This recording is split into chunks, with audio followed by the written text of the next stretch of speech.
Everyone, आप में से किसी ने एक क्वेश्चन मुझसे ये पूछा है कि क्या करंटली एमएससी या पीएचडी की स्टडीज के लिए स्कॉलरशिप्स अवेलेबल हैं।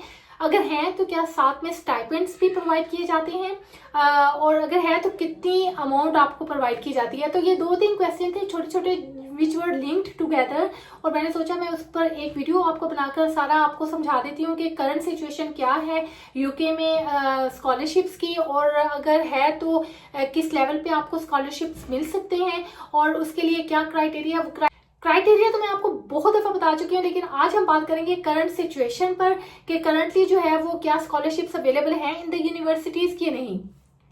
If you are new to my channel, then my name is Dr. Shmaila Iram. I am currently working as a senior lecturer in the UK University.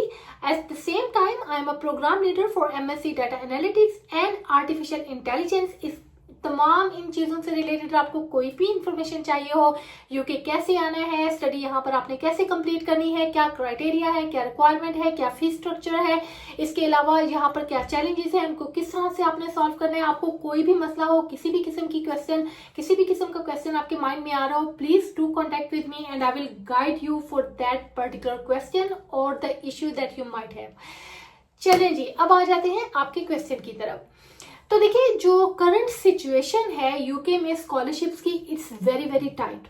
ठीक है, उसमें ये है कि अब रिसेंटली जो फाइनेंशियल क्राइसिस आपने you might be aware of the current financial situation of UK, चीज़ें बहुत ज़्यादा टाइट होना शुरू हो गई हैं इन टर्म्स ऑफ फाइनेंसिस।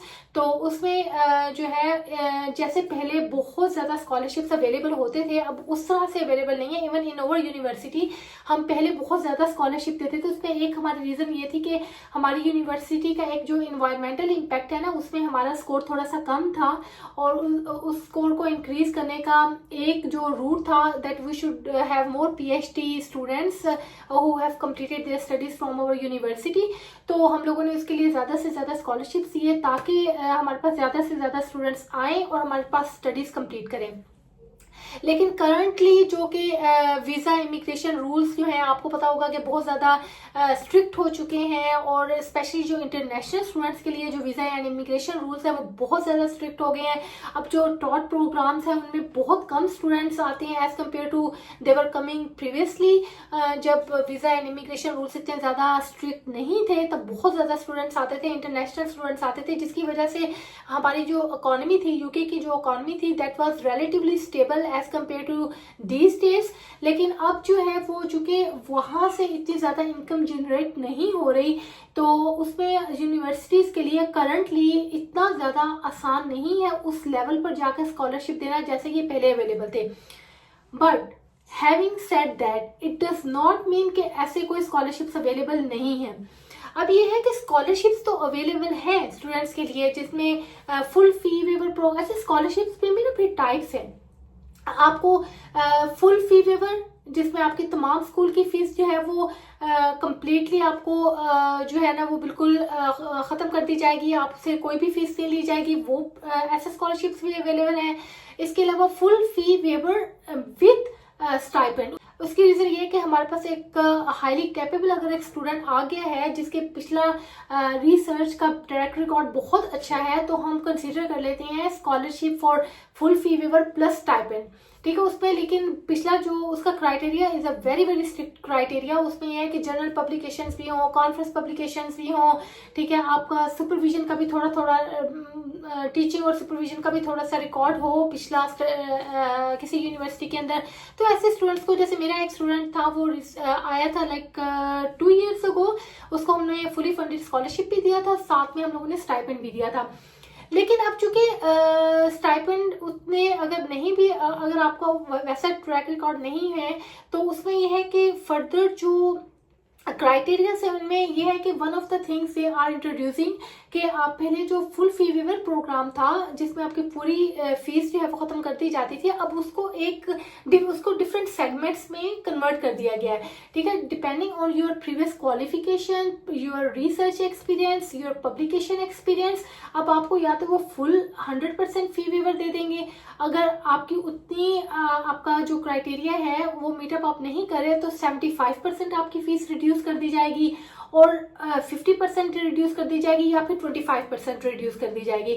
तो ये डिफरेंट जो सेगमेंट्स हैं, अब ये जो नई पॉलिसी आई है उसमें हम लोगों ने ये भी इंट्रोड्यूस करवाया है कि depending on your previous knowledge and understanding, your previous research and track record of your publications, अगर ये सारी चीज़ें एक स्पेसिफिक डोमेन स्पेसिफिक कैटेगरी से मैच करी है तो वो आपको वो स्कॉलरशिप जो है वो ऑफर कर दिया जाएगा।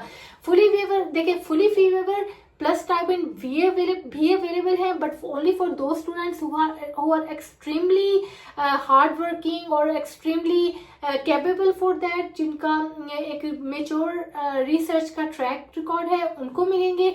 इसके अलावा 100% फी वेवर का भी है, 75 का भी है, 50% का भी है और 25% का भी है।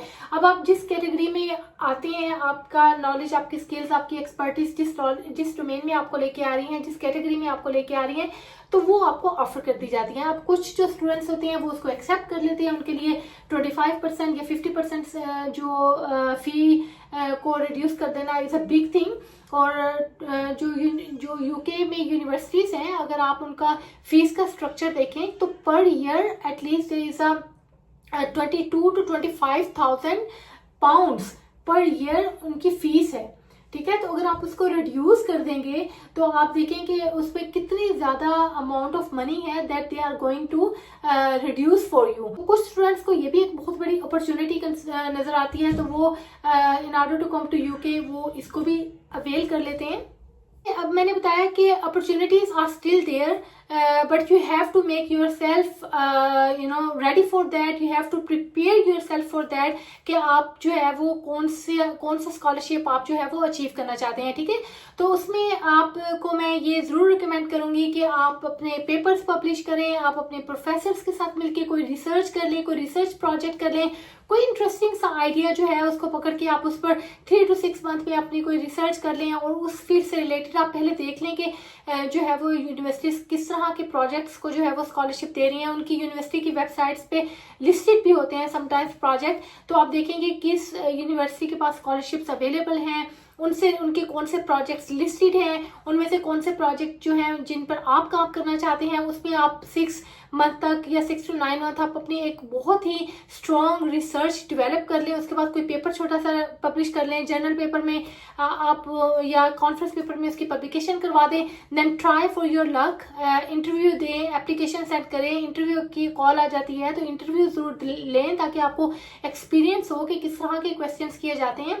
तो आप अपने आप को रेडी करके eventually you can bring yourself to that stage where you can get a scholarship eventually. तो इसमें जो है वो आपको स्कॉलरशिप भी मिल सकता है, आपको स्टाइपेंड भी मिल सकता है। तो आप जितनी एफर्ट आज करेंगे तो कल उतना ही आपको उसका रिजल्ट भी मिल जाएगा। तो ये एक और क्वेश्चन था जिसका मैंने आपको आंसर दे दिया। इसके अलावा आपको मुझसे कुछ भी पूछना हो, कोई भी क्वेश्चन आपके माइंड में आ रहा हो, कोई चैलेंजेस आप फेस कर रहे हैं अपनी स्टडी से रिलेटेड, अपने वीज़ा के से रिलेटेड, या कोई भी और क्वेश्चन आपके माइंड में हो यूके आने से रिलेटेड, तो आप प्लीज़ कमेंट सेक्शन में जाके कमेंट कीजिएगा। I will definitely come back to you. I will reply all the questions that comes in the comment section. अब मैं आपसे मिलूंगी अगली वीडियो में। अल्लाह हाफिज।